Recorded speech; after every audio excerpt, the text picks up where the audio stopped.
meditando sobre uno de los salmos más hermosos de la Biblia, que ha sido el Salmo 37. Ya se lo tienen que saber de memoria, ¿sí o no? Casi, ¿no?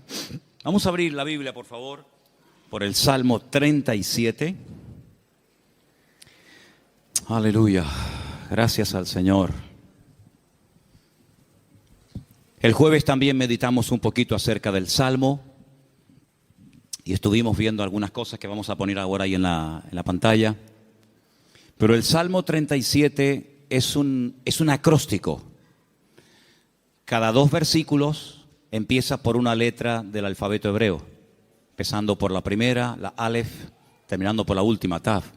Cada 2 versículos, así empieza el Salmo. Es un salmo muy completo, 40 versículos. Habla de cosas prácticas. Nos dice el Señor en su palabra cosas que no debemos de hacer y cosas que sí debemos de hacer.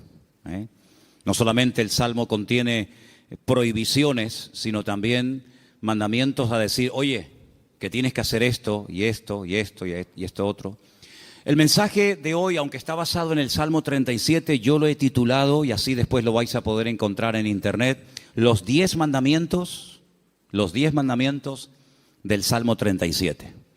No son los 10 mandamientos de Éxodo 20, son los 10 mandamientos que vamos a ver en esta tarde del Salmo 37. Pero ahí en la pantalla podemos ver algunos temas que el Salmo 37 nos sugiere, que son muchos, por cierto.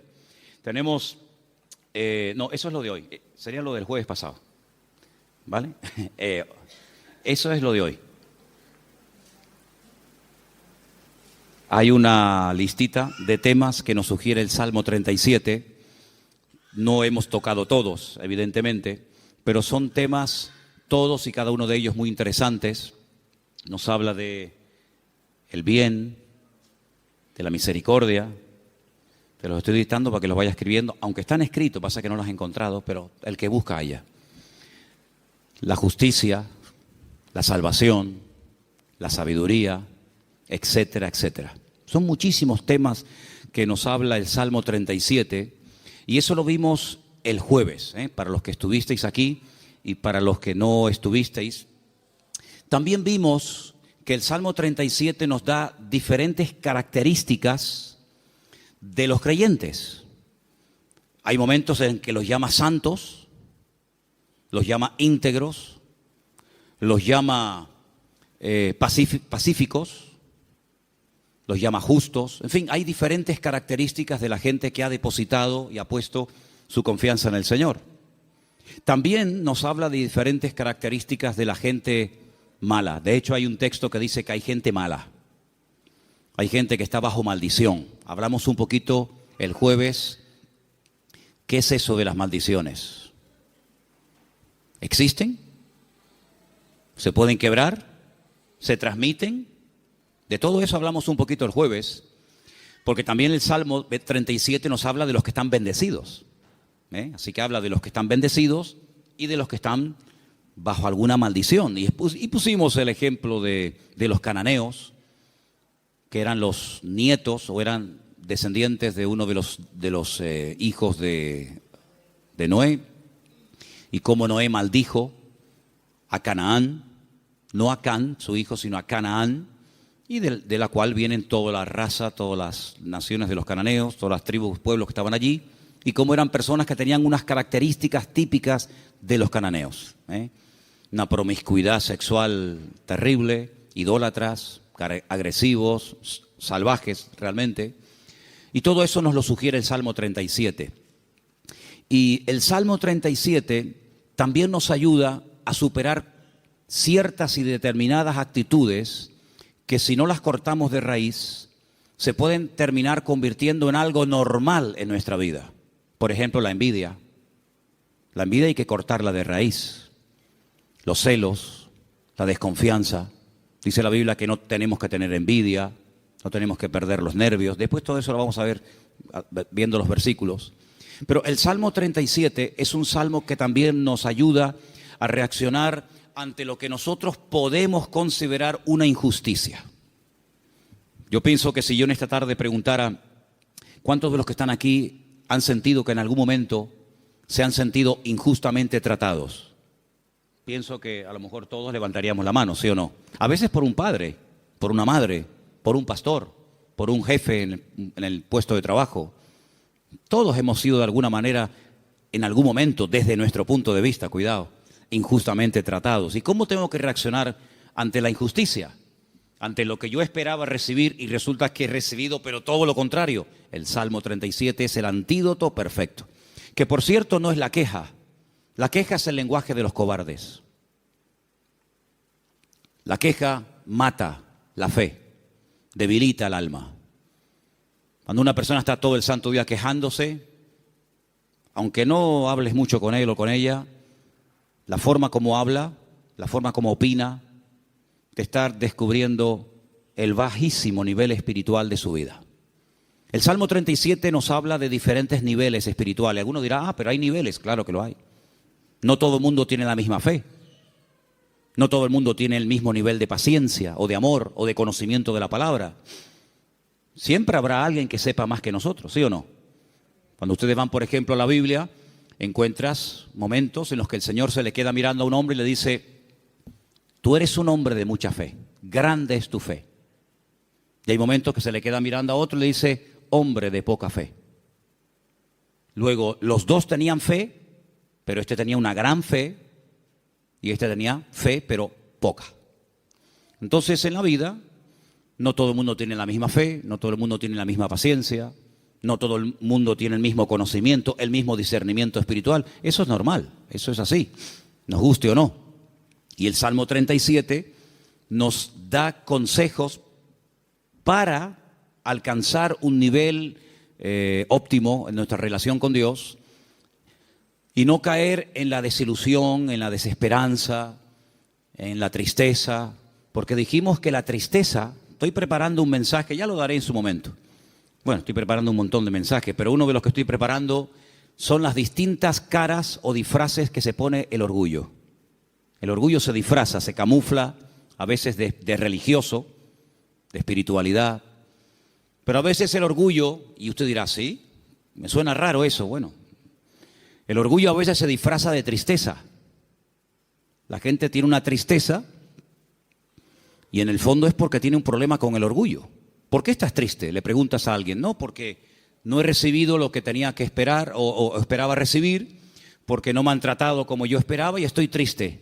Y a veces es un orgullo camuflado, porque cuando nosotros pasamos por la vida por una circunstancia difícil, en la economía, un problema en el matrimonio, o de la índole que sea, Dios te está tratando, ¿o no?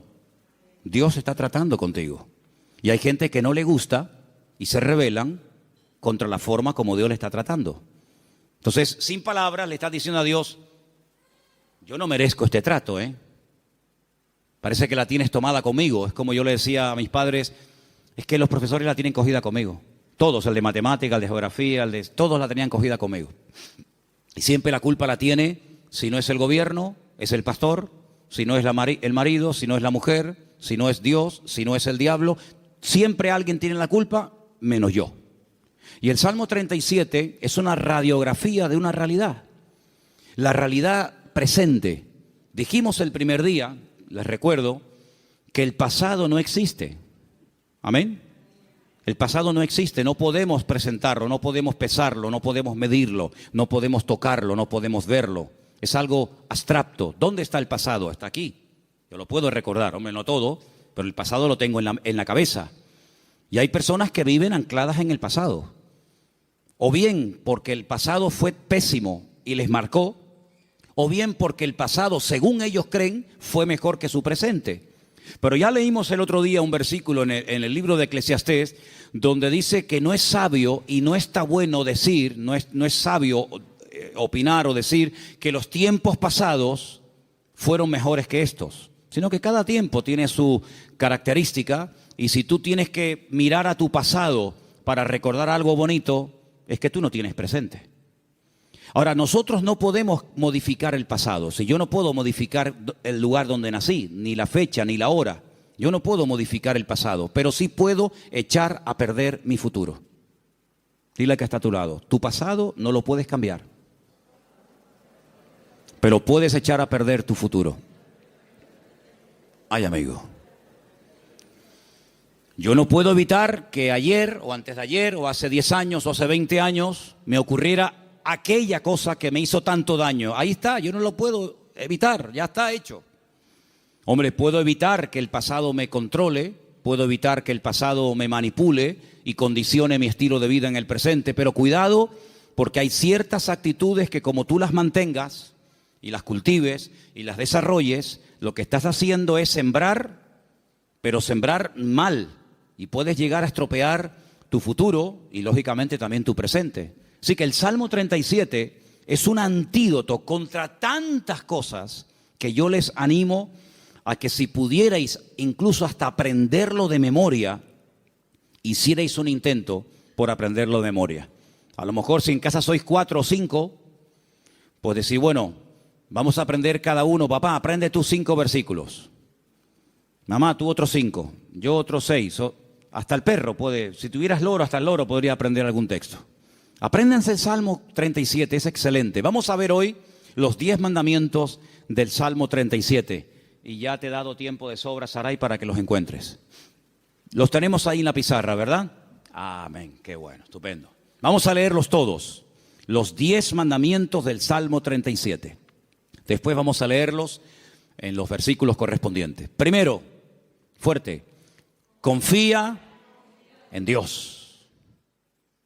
Después, con los ojos cerrados, sin mirar a la pizarra, tenemos que repetir los 10, así que vete aprendiéndotelos. Número 1 era, confía en Dios. Segundo, hacer el bien.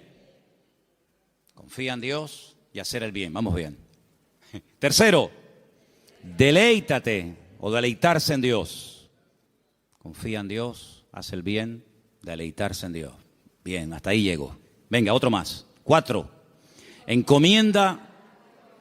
encomendarse a Dios.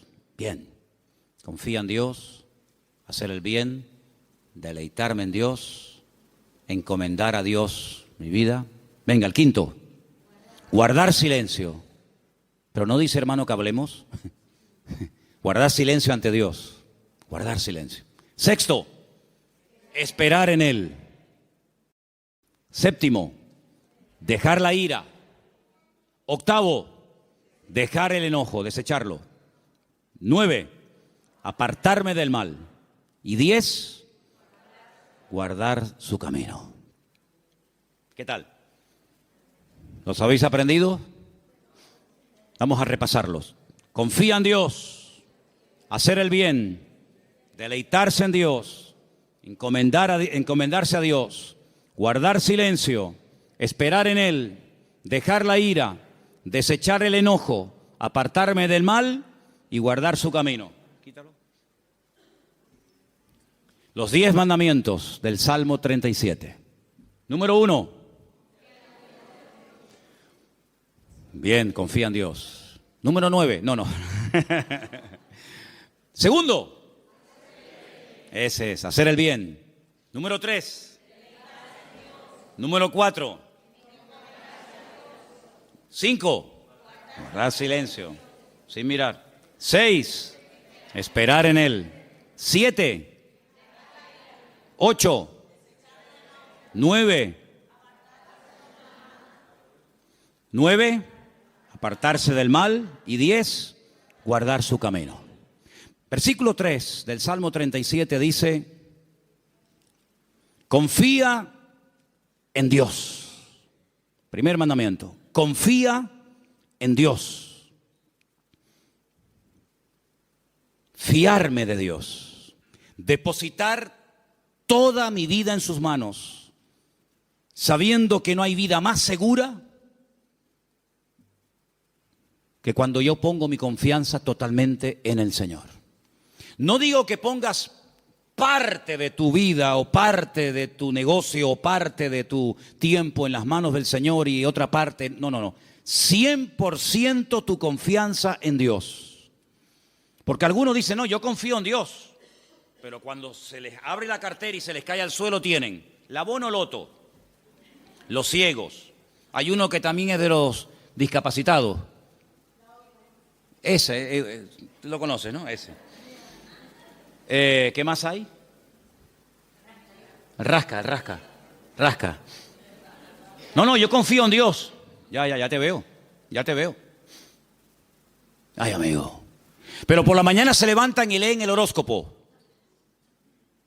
Pero claro, depende si compras el día o compras el diario de avisos o compras, depende de qué periódico compres, te dirá una cosa o te dirá otra. ¿Confiamos en Dios 100% o no? ¿Se puede uno fiar de ese Dios? ¿Ha dado pruebas históricas a lo largo del tiempo que se puede uno fiar de Él? ¿Que no te va a fallar? Dice la Biblia, hay centenares de versículos, pero uno de ellos dice, aunque tu padre y tu madre te abandonen, yo nunca te abandonaré. Nunca, jamás. ¿Puede un padre y una madre abandonar a un hijo? Bueno, no será la primera ni la última, lamentablemente. Ha ocurrido. Pero Dios jamás te abandonará. Nunca. Nunca te abandonará. Tú a Él sí, puede ser, pero Él a ti jamás. Dice que nos agarra, nos toma de la mano derecha y nos dice, no temas, yo estoy contigo, yo te ayudo. Por lo tanto, Él ha dado millones de demostraciones a lo largo del tiempo, no solamente a otros pueblos y a otras naciones y a otras iglesias y a otros hermanos, sino a nosotros mismos, de que podemos confiar 100% en nuestro Dios. Y cuando mi vida está 100% en sus manos, el temor no tiene cabida. La inseguridad, la queja, la desconfianza. Porque yo me fío de que al haber depositado mi vida en sus manos, Él me va a pastorear, Él me va a guiar y Él me va a ayudar en todo momento, lugar y circunstancia. Y si Él permite que yo pase por una situación, digamos, difícil, por una situación que me hace sufrir o llorar, por algo será, aunque no lo entienda. Pero yo he dicho muchas veces que el Señor no nos ha llamado a entenderlo siempre todo, pero a obedecer y a fiarnos de Dios siempre. ¿Cuántos dicen amén? Por lo tanto, el primer mandamiento es lo que va a marcar la diferencia entre una vida y otra. Una confianza total en Dios. Sé que mi Dios me va a cuidar, me va a proteger. Y hay un salmo que dice, y aún más allá de la muerte, el Señor me guiará. Porque mi vida ha sido comprada con su sangre. Y para Él soy su hijo. Y el Señor nunca, jamás abandonará a sus hijos. Pero en el mismo versículo 3, donde hemos leído, confía en el Señor, dice, haz el bien. Es decir, como dijimos el otro día, no estés de brazos cruzados, mantén una vida activa en el Señor. No, yo confío en Dios. Sí, pero tú ni oras, ni te congregas, ni lees la Biblia, ni estudias la palabra, ni te involucras. Sí, confías en Dios, pero es una vida light, es una vida sin compromiso. Es una vida donde, venga, hoy quiero orar, pues oro 3 horas. Mañana no quiero orar, pues no oro. No. Es una vida de constancia, de perseverancia, una vida de disciplina. La vida de un cristiano tiene que ser una vida disciplinada, no una vida caracterizada por el desorden, guiado por emociones, por sentimientos, que son al fin y al cabo pasajeros y traicioneros, sino de tener determinación. Yo quiero agradar al Señor y yo me voy a esforzar en hacer lo que la Biblia me pide y me dice el Señor que debo hacer. Porque no solamente, lo dije el otro día, espero que lo recordéis, que la vida cristiana, la vida de un cristiano, digamos, normal, no solamente consiste en dejar, no me faltaría más, dejar de hacer ciertas cosas, sino hacer otras. Y la vida de muchos creyentes es que no hacen nada malo, aparentemente, pero tampoco hacen nada bueno. Y por ahí leímos la semana pasada un texto de Santiago, donde dice el texto, el que sabe hacer lo bueno y no lo está haciendo, está pecando. ¿Cuántas personas están pecando sin querer? ¿Cuántas personas saben que hay que hacer algo, pero no lo hacen? Por lo tanto, no te jactes ni presumas de que ya no hago cosas malas, porque el que sabe hacer lo bueno y no lo está haciendo, está pecando no por acción, sino por omisión. Está olvidando que tiene una responsabilidad delante del Señor de hacer, de actuar, de vivir en consecuencia la fe que dice que tiene en el Señor. Y en ese hacer, en esa confianza que he depositado en Dios, comienzo a disfrutar de mi relación con Dios, a deleitarme en Dios. Comienzo a tener placer de ser cristiano. Ser creyente no es una desgracia, hermanos. No es una pesada cruz que me martiriza, donde no disfruto de nada, sino yo creo que es más bien todo lo contrario. El creyente tiene que aprender a disfrutar de lo que tiene ya, ahora. ¿Cuántos dicen amén? Y dice, bueno, pero ¿qué tengo? ¿Cómo que qué tienes? ¿Qué tienes? Pues lo primero que tienes que darle gracias a Dios es por la vida que tienes. ¿Te parece poco? Y por la ropa que llevas puesta. Y por los zapatos que llevas. Porque hay millones de personas que jamás en la vida se han puesto zapatos. Y por la comida que has comido. Y por la casa que tienes. Y por el coche que tienes. Y si no tienes coche, por lo menos pudiste venir en la guagua. Fíjate que es bueno Dios que el hombre ha inventado un sistema para transportar a la gente de un lugar a otro. Y mira tú por dónde tú puedes disfrutar de él. Gloria a Dios. Tienes una iglesia donde poder congregarte. Si tienes hijos, si vienen a la iglesia, ahora mismo están siendo atendidos por hermanas que se están perdiendo el culto para que tú estés aquí oyendo la palabra y los niños están siendo atendidos. Gloria a Dios por ello. Gracias al Señor por el lugar donde vivimos. No tenemos que vivir con miedo, con una inseguridad. Algunos que han venido de otras naciones, ¿qué les voy yo a decir a ustedes? Donde me dicen, no, que va allí, donde yo a las 5 de la tarde todo el mundo como los topos bajo tierra. Todo cerrado, con rejas, con ventanas, con persianas. Uy, por la calle no puedes ir porque va todo el mundo armado y te quitan el reloj y te quitan esto. Aquí a mí nunca me han quitado nada y tengo 55 años, a mí nunca me han robado. Cuidado, a ver si ahora me va a pasar que me roben, pero bueno, no pasa nada. Si me roban, ¿sabes por qué me han robado? Porque algo me sobra. Porque no se le puede robar al que no tiene nada. Luego, si te roban algo es porque tienes algo. Ya es un motivo para dar gracias a Dios. Por lo tanto, hermanos, deleitarnos de lo que tenemos. Hay gente que siempre tiene o la pena de lo que perdieron, que tenían y perdieron, o están soñando siempre en algo que quieren tener, que a lo mejor nunca lo tienen, y en vez de disfrutar de lo que tienen ahora, viven o en el pasado o en el futuro, en tierra de nadie. Cuando lo que tienes que disfrutar es de ahora. Dale gracias a Dios por la silla en la que estás sentado. Y si no hacemos un día una prueba, quitamos todas las sillas y los bancos de la iglesia. Y os quedáis como yo mientras yo predico de pie. Y tenéis que estar todo el tiempo en la alabanza de pie, todo el culto de pie. Baños, los vamos a cerrar, no hay baños. Luz, cortamos la luz. Entonces vamos a comenzar a valorar que tenemos un local con luz, con aire acondicionado, con micrófono, con una silla. Gloria al Señor. No hay millones de motivos para darle gracias al Señor, hermanos. Hay cambios y hay milagros que solamente vendrán a nuestras vidas cuando comencemos a dar gracias al Señor por lo que tenemos. ¿Para qué quieres más? ¿Para qué quieres más? Si con lo poco que tienes, según tú, te quejas, si tienes más, te vas a quejar más. Entonces Dios a veces a alguna gente no le da más porque entonces estarían quejándose más tiempo todavía.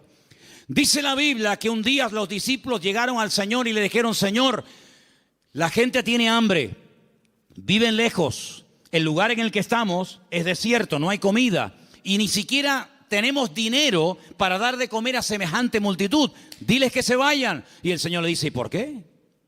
Dadles vosotros de comer. Aprender a enfrentar nuevos desafíos. ¿Saben, hermanos?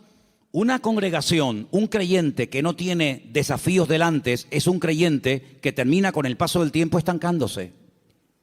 ¿Por qué les he comentado ahora de hacer una tronja, de ampliar el salón, de poner arriba un balcón, de hacer más?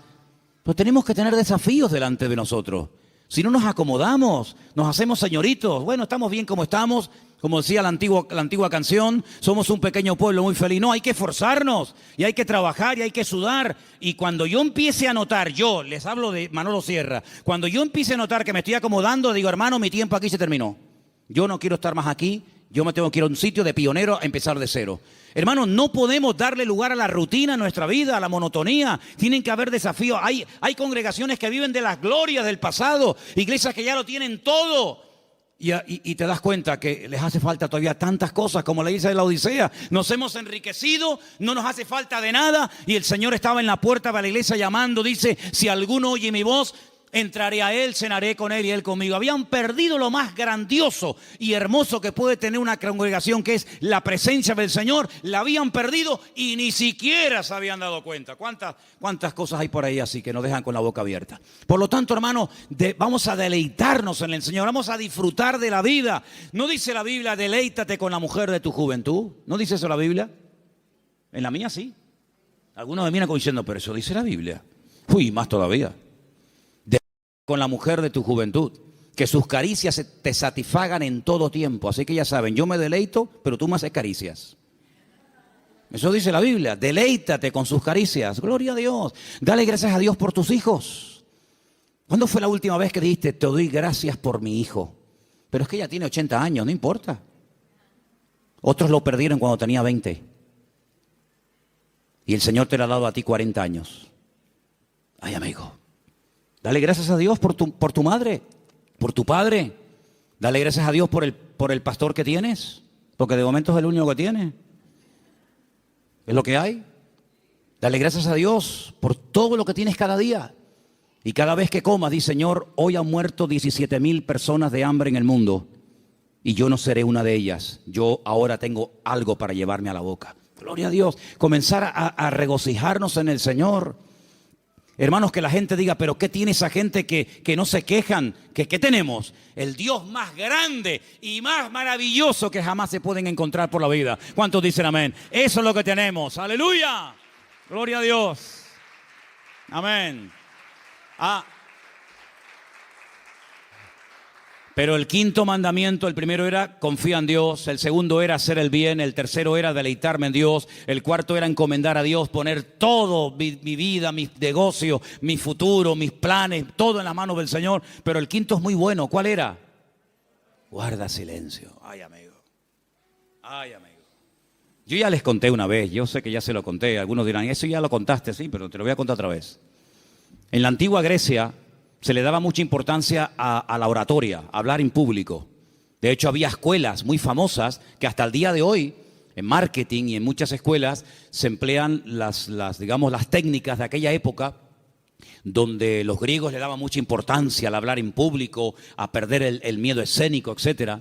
Y había un famoso maestro de una de las escuelas griegas que cobraba por enseñar oratoria, por enseñar a hablar correctamente en público a la gente. Y vino un día un chico y le dijo que quería que este maestro le diera clases. Y el maestro le dijo, a ti te voy a cobrar el doble de lo que le cobra a todos los demás alumnos. Y este dijo, ¿a mí el doble? ¿Por qué? Dice, porque contigo voy a tener el doble de trabajo. Contigo voy a perder mucho tiempo, primeramente, a enseñarte a que te calles. Y cuando aprendas a guardar silencio, es cuando por fin podré comenzar a enseñarte a hablar. Pero quieres comenzar a hablar, y para comenzar a hablar hay que aprender a estar en silencio. ¿Saben que el silencio es algo que se utilizó durante mucho tiempo en algunos lugares como tortura? Poner a una persona en un lugar donde no oía ningún tipo de ruido. Y en algunos casos la gente se terminaba volviendo loca. Pero muchas de las grandes cosas que Dios ha revelado a lo largo de la historia, grandes hombres de Dios, lo ha hecho en la calma, en el silencio. Hay un pasaje muy interesante donde un profeta llamado Elías, un gran hombre de Dios, estaba pasando un momento muy difícil en su vida. Se sentía solo, incomprendido, le pidió a Dios que le quitara la vida. En fin, todo lo que ustedes saben. Y hay un momento en el que él sale de la cueva y dice que se produce un terremoto tremendo en la puerta de la cueva, y él ve que ese terremoto es tan tremendo, tan destructivo, que las rocas se partían. Y había un viento huracanado tremendo y todos los árboles caían. Pero dice, pero Dios no estaba en todo aquello. Él estaba acostumbrado a moverse en el barullo, en el ruido, en el follón, en lo espectacular. Y dice que al final de todo sopló un silbo, un viento suave, una cosa muy suave, muy delicada. Y dice, y el Señor estaba en aquel silbo apacible. Hay creyentes que están todo el día hablando y hablando y hablando y hablando, y muy pocas veces oyen o tienen tiempo para oír la voz de Dios. Búscate un lugar tranquilo, donde tú puedas estar tranquilo, sin televisión, sin internet, sin niños, sin el perro, sin el gato, sin fulano y mengano, donde puedas estar tranquilo, tranquila, pensando en lo que está pasando en tu vida, aprendiendo a interpretar las circunstancias que te rodean. Si algo bueno tiene el silencio, es que tiene una parte terapéutica, ayuda al hombre a meditar y a reflexionar. ¿Qué estoy haciendo con mi vida? Me he plantado ya con una edad en la vida. ¿Qué le está pasando a mi hijo? Que lo veo últimamente muy callado o muy hablador o muy atontado o muy espabilado. ¿Qué está pasando en el ambiente? Y es en esos momentos de calma, de quietud, de silencio ante la presencia del Señor, donde el Señor te puede revelar y te puede mostrar cosas que en el barullo, en el follón y en el ruido no se captan. Por eso este mandamiento de guardar silencio significa aprendamos a meditar tranquilamente en la presencia del Señor. Vivimos en una sociedad muy ruidosa. España es uno de los países más ruidosos de Europa. Sales por las calles y desde que te levantas por la mañana, prácticamente hasta que te acuestas hay ruido constantemente. Y por la noche ni te cuento. En la quietud de la noche es cuando vienen a recoger los camiones la basura. ¿Sí o no? No pasa por tu barrio, estás tranquilo en tu casa y de repente ¡bim, bam, pim, pum, pam, pam! Y dices, Dios, ¿pero qué pasó? Sale el camión de la basura. Al rato viene el camión que está regando. Al otro rato viene el camión que se lleva el vidrio. Y es un follón tremendo, ¿sí o no? Bueno, hermanos, aprendamos a estar tranquilos en la presencia del Señor. Aprendamos a decir, Señor, ¿hay algo que me quieres decir? ¿Hay algo que me quieres compartir? Ese guardar silencio significa aprender a reflexionar en Dios. Oye, mira, ahora no me molesten. Yo tengo una cita con mi Dios. Quiero estar tranquilo, no quiero que nadie me moleste. No, que si me llaman, que esperen. Que me llamen más tarde, que no se va a hundir el mundo. Y quiero estar a solas con el Señor, con su palabra. Como decía un pastor amigo mío, un minuto, Manolo, un minuto bien pasado en calma, en quietud, en la presencia del Señor, puede cambiar una vida. Pero ¿sabes cuál es la cruda realidad? Y no es cuestión de que ustedes se sientan mal ni acusándolos, ni mucho menos. Hay creyentes que a veces no tienen ni 5 minutos en el día, es tremendo esto, ni 5 minutos en el día para estar tranquilos, solamente estar quietos en la presencia del Señor. Cuando teníamos las clases, que hemos dado algunas clases en la iglesia de hermenéutica, de homilética y otras asignaturas, ¿cómo empezábamos la clase? ¿Os acordáis? Venían del trabajo, venían de la calle, una con el abanico, el otro sudando, el otro que llegó tarde. Decía, hermanos, vamos a guardar un minuto de silencio. Claro, algunos pensaban al principio que se había muerto algún hermano de la iglesia. O sea, un minuto de silencio, ¿qué pasó? Digo, no, tranquilo. Y a algunos se les hacía eterno, eterno. O sea, un minuto, qué largo se me ha hecho. Hermanos, aprendamos a estar quietos en la presencia del Señor, aprender a observar, aprender a interpretar lo que está ocurriendo a nuestro alrededor. El sexto era esperar en Él. ¿Saben que una de las cosas que yo peor llevo en la vida es esperar? No me gustan las colas. El otro día me enseñaba un hermano de la iglesia, por no estar dando nombres, me enseñaba una fotografía que habían sacado desde una ventana donde se veía un grupo bastante numeroso de gente haciendo cola, esperando. Me decía, esta es una de las colas que la gente tiene que hacer para ver si puede comprar algo de azúcar. Y yo decía, bueno, pues yo me acostumbraría, mira que para mí sería tremendo esto, ¿no? Pero yo digo, bueno, yo me acostumbraría a vivir sin comer azúcar, porque yo para estar 2 horas, 4 horas para un paquete de azúcar, y me dice otra persona, sí, pero es que también tienes que hacer cola para comprar la leche. Digo, bueno, pues, no sé, me acostumbraría a no beber leche. Pero es que también al final tienes que hacer cola para todo. Pero qué rabia da a veces cuando tienes prisa y el que va delante tuyo es el más lento de Europa. Le acaban de dar el carnet de conducir. Pone el intermitente de la izquierda y después va a la derecha. O pone los 4 que son de emergencia, porque como te ve muy pegado, te está diciendo, no te pegues mucho que me das miedo, y te ponen los 4 intermitentes. Y tú dices, pero muévete, que tengo prisa. Me acuerdo una vez en Benito Pérez Armas, el semáforo estaba en verde, hermano, de verdad les prometo que el semáforo estaba en verde. Era bajando la antigua cárcel a mano izquierda, que ya entras para el Parque La Granja, ¿sabéis dónde les digo, no? Y el semáforo estaba en verde, y había un coche parado.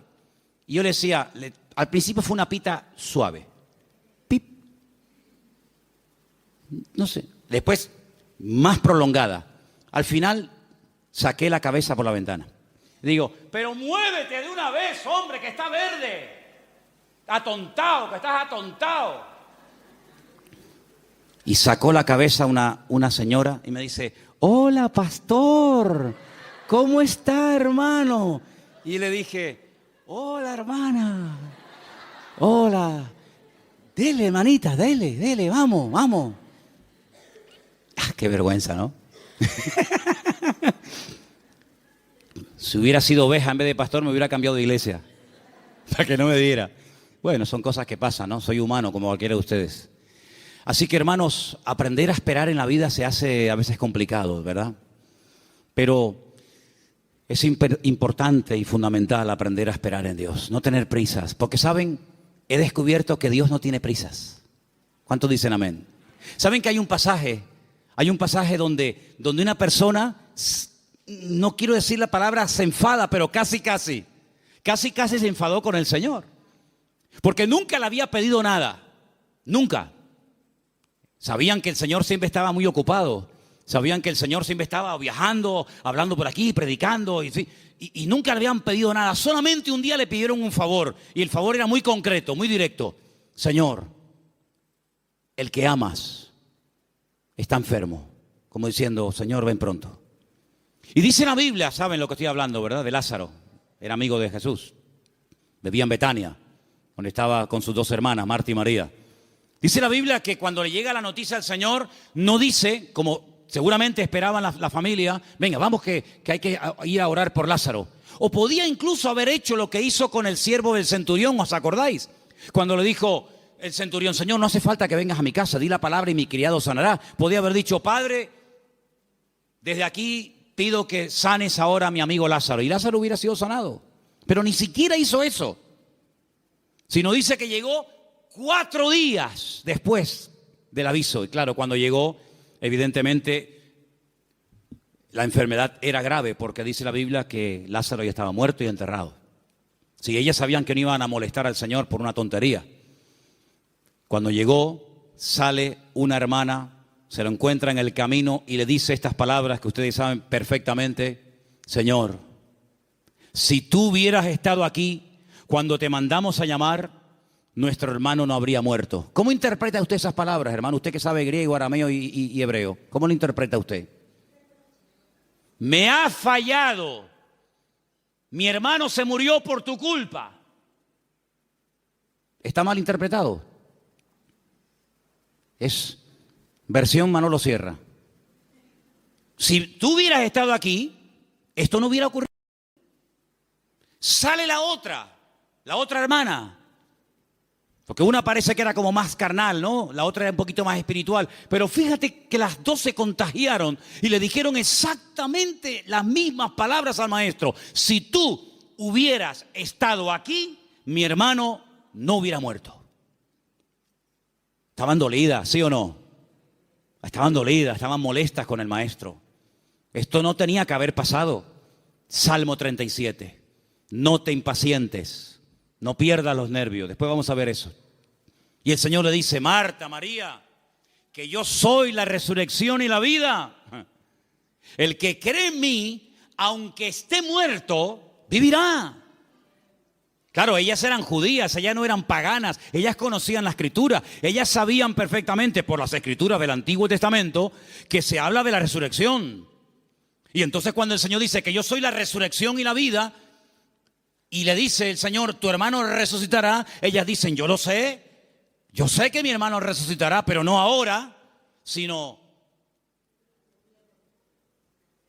en el día postrero, algún día. Y el Señor le dice, vamos al cementerio. Y todos conocen la historia. Ahora yo les hago una pregunta y sean sinceros. ¿Ustedes creen que realmente el Señor llegó tarde?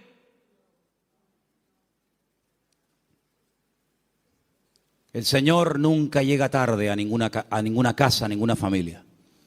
El Señor siempre llega cuando tiene que llegar. Siempre. Es que si esto hubiera ocurrido media hora antes, sí, pero ocurrió así. El Señor lo quiso así. Y ya está. El Señor llegó cuando, humanamente hablando, según ustedes, ya no hay nada que hacer. Y hay situaciones, escucha bien esto, hermano, porque cuanto antes lo aprendan, algunos, unos más que otros, mejor. Hay situaciones que Dios permite, escucha bien, que Dios permite que lleguen hasta el final. Cuando ya humanamente hablando no hay ninguna posibilidad de cambio. Y el Señor lo permite. Hay otras que no. Hay otras que dicen, no, vamos a hacer esto ahora. Pero hay otras que dicen, tranquilo. Lo va a hacer, pero no ahora. No cuando tú quieras, sino cuando yo quiera y como yo quiera.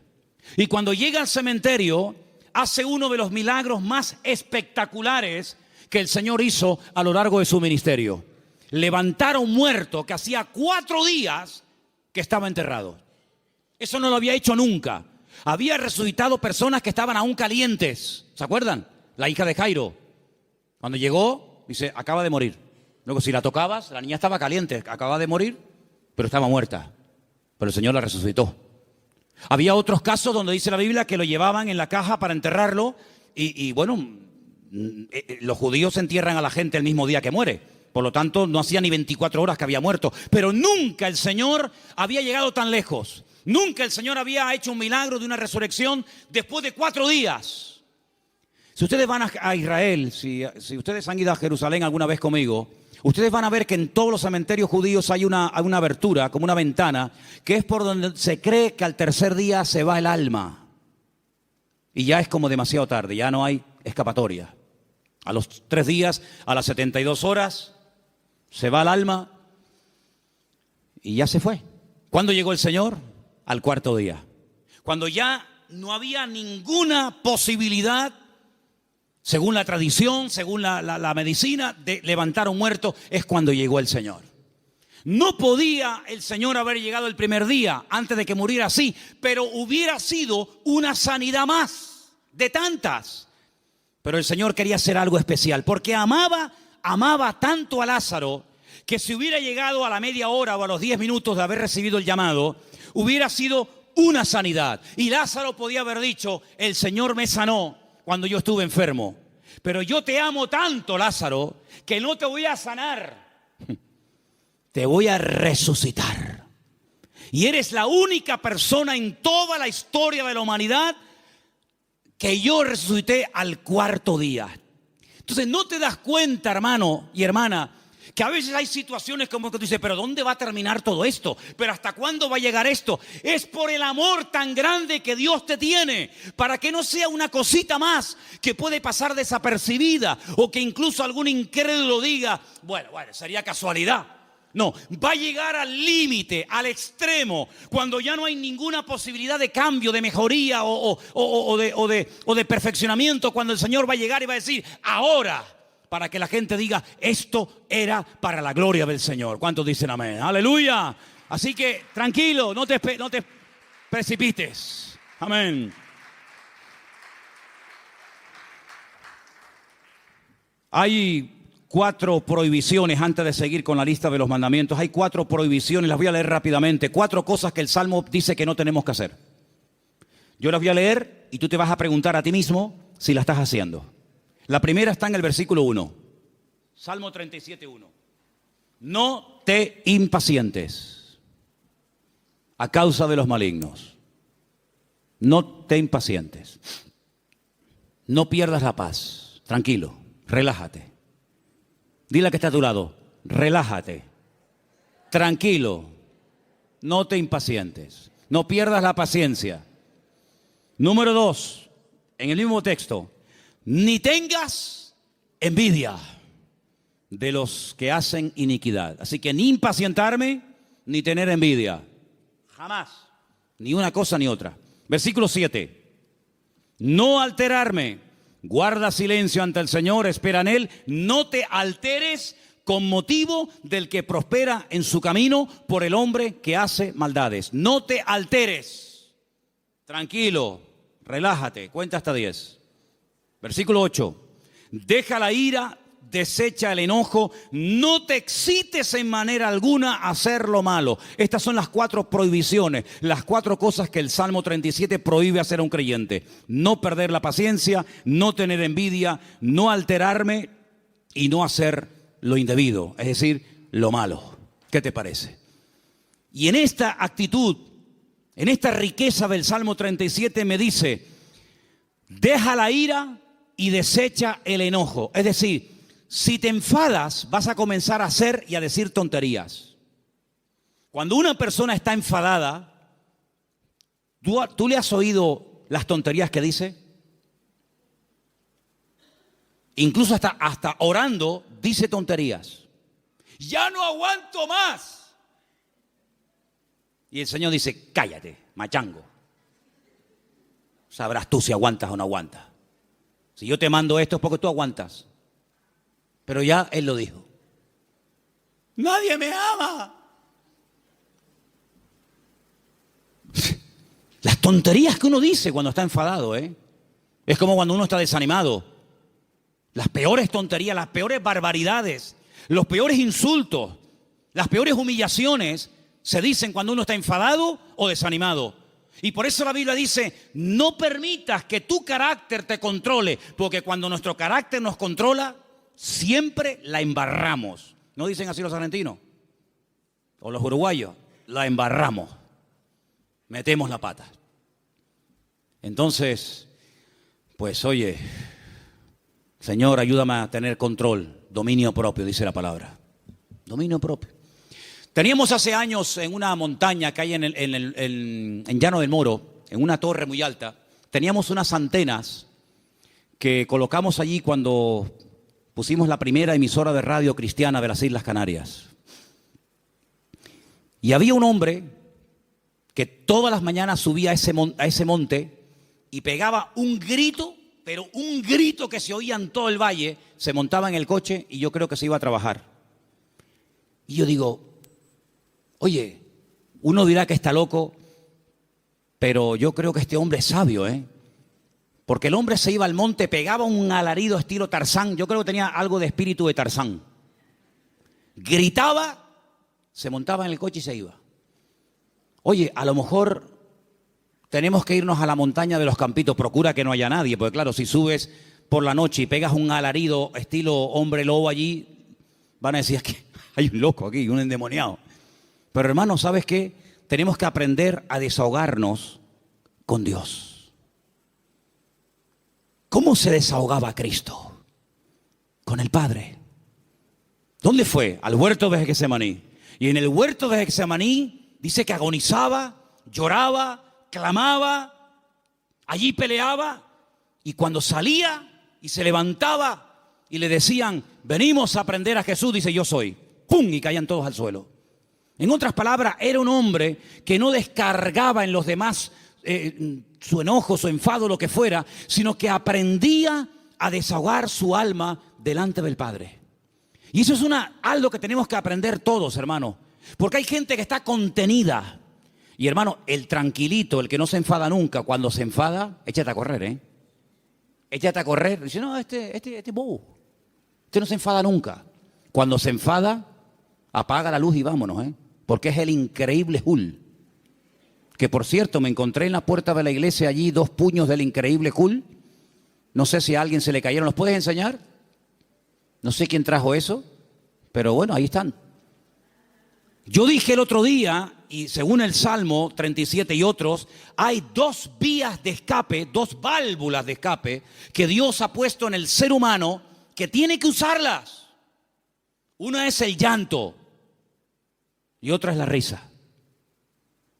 Claro, como te enseñaron que los hombres no lloran, pues está trancado.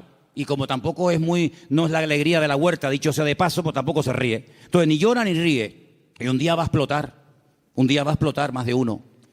Pero aprende a reírte en el Señor. Aprende a llorar en la presencia del Señor. No dice la Biblia, bienaventurados los que no se ríen. Bienaventurados los que no lloran. ¿Lo habéis leído alguna vez? Yo tampoco. Bienaventurados los que lloran, dice la Biblia. Pues llora, mija. Llora.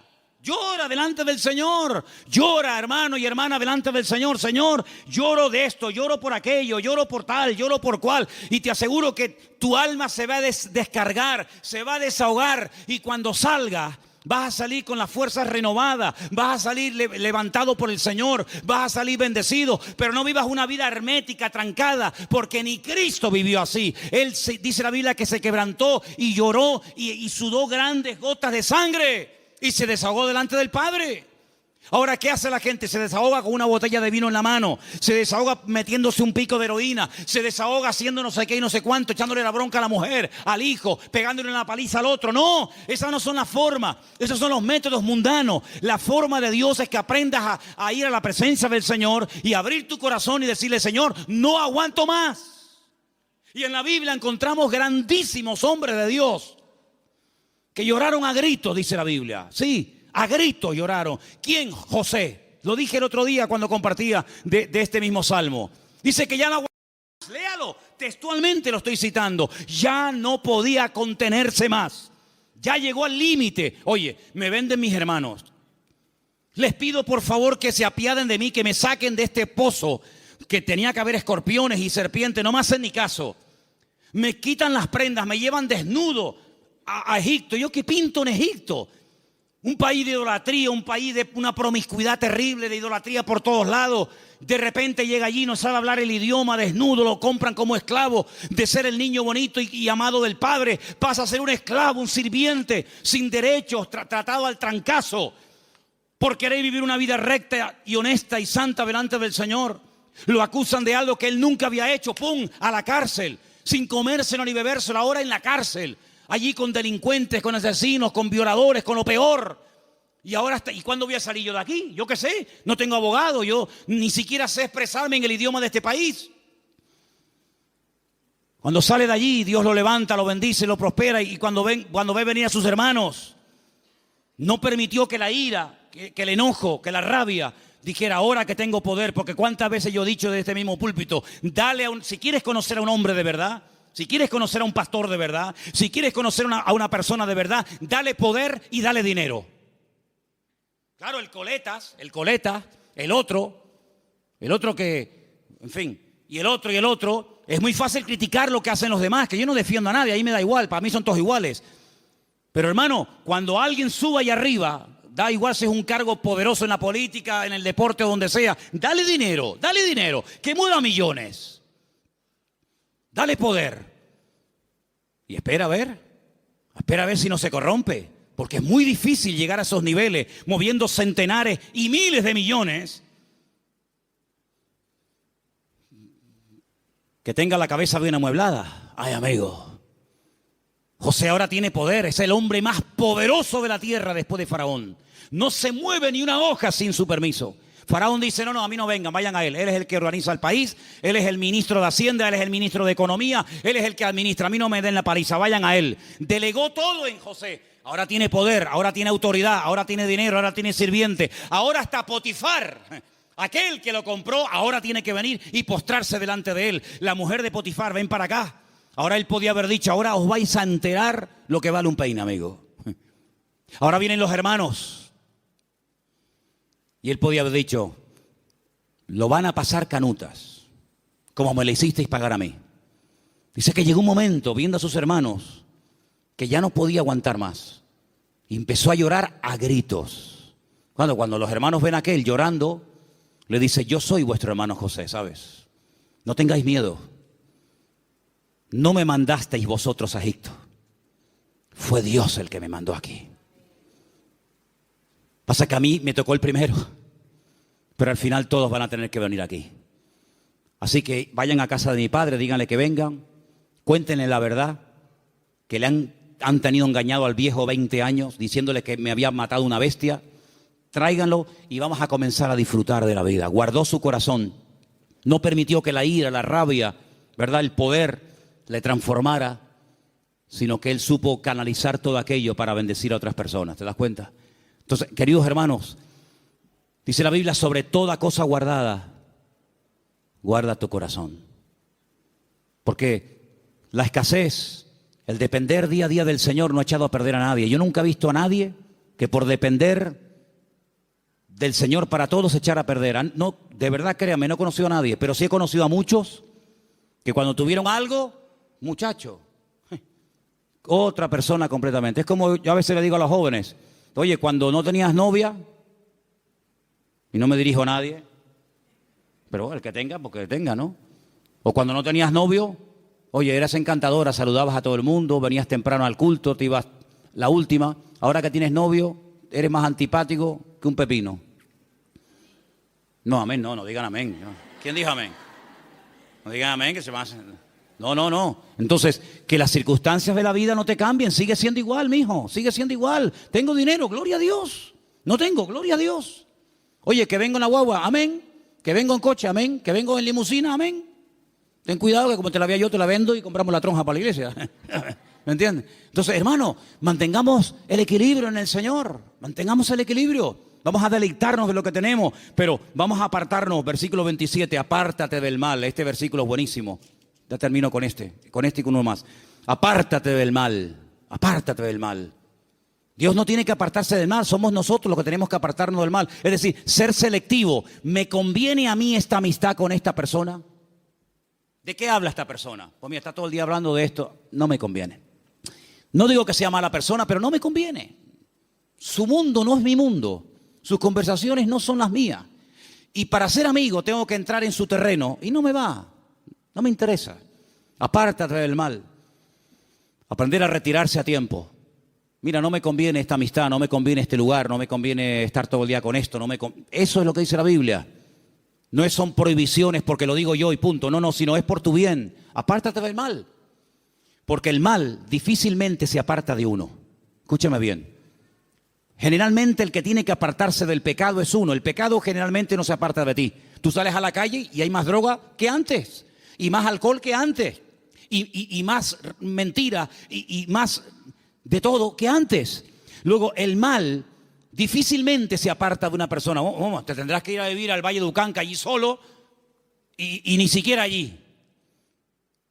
Porque decía Pablo, miserable de mí, ¿quién me librará de este cuerpo de muerte? Por lo tanto, apártate del mal, sé selectivo. Dice, mira, no me conviene este camino. Dice que el simple ve el peligro y pasa justamente por el peligro. El prudente dice, no me conviene ir por ahí, voy a dar la vuelta. Es más largo, pero no importa. Prefiero dar la vuelta que pasar por ahí que me corten la cabeza. Apártate del mal, haz el bien. Y dice finalmente, verso 34, el 34 y termino, espera en Dios y guarda su camino, mantente en el camino del Señor, pon cuidado en las cosas del Señor, mantente en Dios. Un día bueno lo tiene cualquiera, pero es mantenerse un día, mantenerse dos, estar dispuesto a ser tratado. Hay gente que no quiere ser tratada, hay gente que pierdes la amistad en el momento que dice, mira, eso que estás haciendo no está bien, eso que estás haciendo es una payasada, eso que estás haciendo no te conviene. Automáticamente ya le cambió la cara, automáticamente se fueron las amistades. Apartarse del mal, ser sabio, tener ese discernimiento, ese temor a Dios. Esto que estoy haciendo, esto que quiero hacer no me conviene. Guardar el camino del Señor. ¿Qué es lo que le agrada a Dios? ¿Dios haría esto en mi lugar? Eso es lo que tenemos que hacer. Y déjame que te diga algo, porque tengo una frase aquí que apunté estos días. Es mucho más fácil deshacerse del pecado que de las consecuencias del pecado. El pecado no es tan fácil, no es tan difícil dejarlo. Pides perdón a Dios, Dios te perdona y se acabó. Pero amigo, a veces hay consecuencias de un pecado que hiciste que pueden durar años. Y hay gente que en sus cuerpos llevan secuelas del pecado que hicieron hace 40 años. Pero a veces las consecuencias están ahí. Que Dios nos dé fuerzas también para poder vivir en victoria. A pesar de que puede ser que de un pecado o de una vida en desorden que llevé en un momento puntual de mi vida, puede ser que haya un chiquitito correcto.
corriendo por la casa, o haya una niñita, o haya no sé qué, o haya no sé cuánto. El pecado a veces deja cicatrices, el pecado a veces deja consecuencias. Y te vuelvo a repetir, es más fácil dejar el pecado que los hijos del pecado, que las consecuencias del pecado. Pero tienes que asumir eso. Y a veces eso es lo que te mantiene humilde, es decir, esto me va a recordar toda la vida que aquel momento de mi vida yo viví en desorden y no hice las cosas como Dios manda. Yo dije el primer día cuando hablamos del Salmo 37, que el Salmo 37 es un mapa. Un mapa. Pero mira, y piensa en esto que te voy a decir ahora, el mejor mapa del mundo, el más completo, el más bonito, a todo color, con todos los detallitos y las medidas y los ríos y las montañas, el mejor mapa del mundo no nos sirve para nada si yo no sé dónde estoy. A mí me dan un mapa completo, me dice, mira qué belleza de mapa, ¿vale? Ya sé dónde está el norte, las montañas, los valles, los ríos, pero yo en el mapa, ¿dónde estoy? Porque si yo no sé dónde estoy, el mapa no me sirve de nada. Ahora, cuando yo digo, no, tú estás aquí, vale, estoy aquí.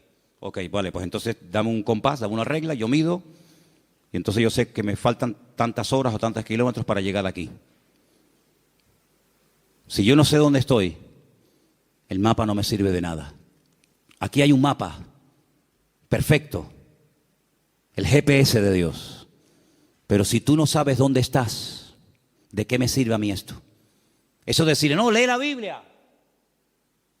Si no, yo la leí. Pero no sabes dónde estás, no sabes si estás bien, si estás mal, si estás en desorden, si no estás en desorden. Pregúntale a Dios, ¿dónde estoy? ¿Cómo estoy delante de ti, Señor? Dios te lo va a mostrar. Dios te va a mostrar a la luz de su palabra y guardando silencio y esperando a Dios, te va a mostrar, mira, tú estás en este punto de tu vida. Tú has llegado a un punto en tu vida en el que te has estancado. Esa es tu realidad. Entonces, en base a esa realidad, yo trabajo. Si tú no sabes dónde estás ahora mismo, si tú no sabes cómo estás delante de Dios, vienes al culto y el culto es como una especie de placebo, ¿no? El culto es una especie de cuando me duele la cabeza, me tomo una pastilla, se me fue el dolor de cabeza, pero espérate, a lo mejor tienes algo más y tú te conformas con una pastilla. Y hay cosas en la vida que se solucionan con una pastilla, pero hay otras cosas que se solucionan con una operación. Entonces, ¿en qué punto de tu relación con el Señor tú te encuentras? ¿Tú qué necesitas?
Una oración así, un versiculito, o tú necesitas ser operado. Cada uno tiene que examinarse a sí mismo. Y este es el momento en el que tú tienes que decir, Señor, ¿yo verdaderamente estoy cumpliendo esos mandamientos que he leído esta tarde? Confío en Dios, estoy haciendo el bien, me estoy deleitando en ti, Señor. Estoy todo el día agobiado, preocupado, quejándome.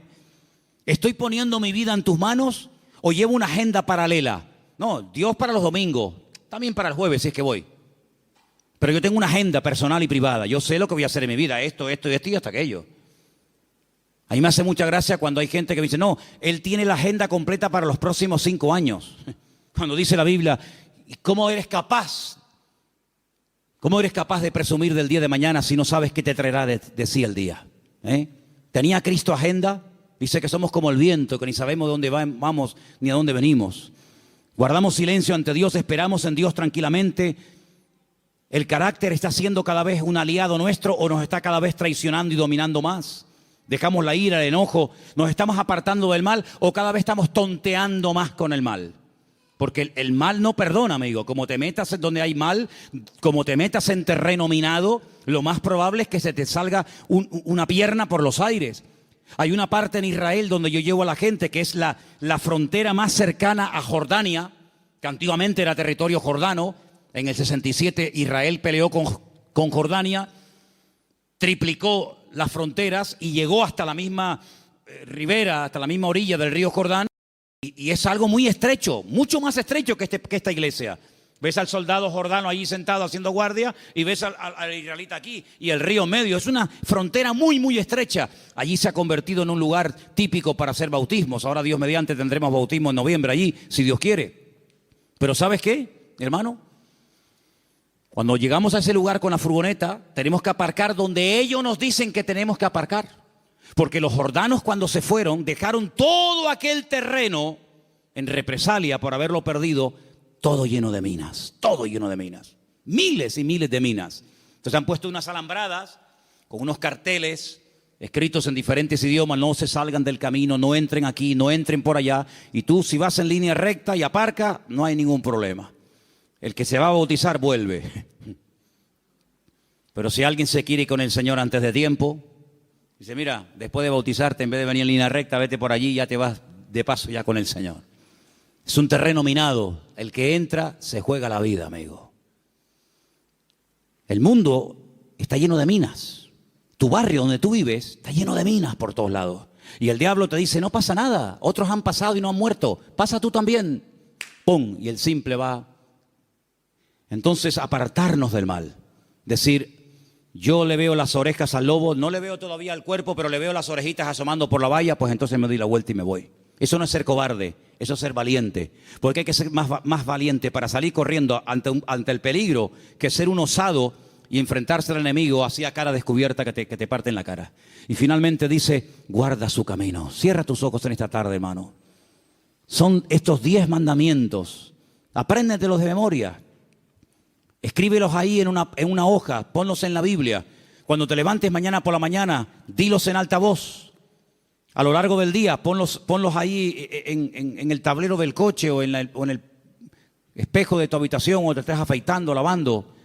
Ponlos en la mesilla de noche cuando te acuestes. Confía en Dios, hacer el bien, deleitarme en Dios, encomendar a Dios el camino, guardar silencio ante Él, esperar en Dios, dejar la ira, desechar el enojo, apartarme del mal, guardar su camino. Mañana otra vez, pasado otra vez. Y estas verdades van penetrando en tu vida. Y en cuestión de varias semanas, de varios meses, de poco tiempo, tú vas a notar que hay algo en tu vida que comienza a cambiar. Comienza a cambiar. Ahí tienes 10 consejos prácticos, 10 mandamientos de la palabra para vivir una vida victoriosa en Dios. Señor, en esta tarde te damos gracias por este precioso salmo.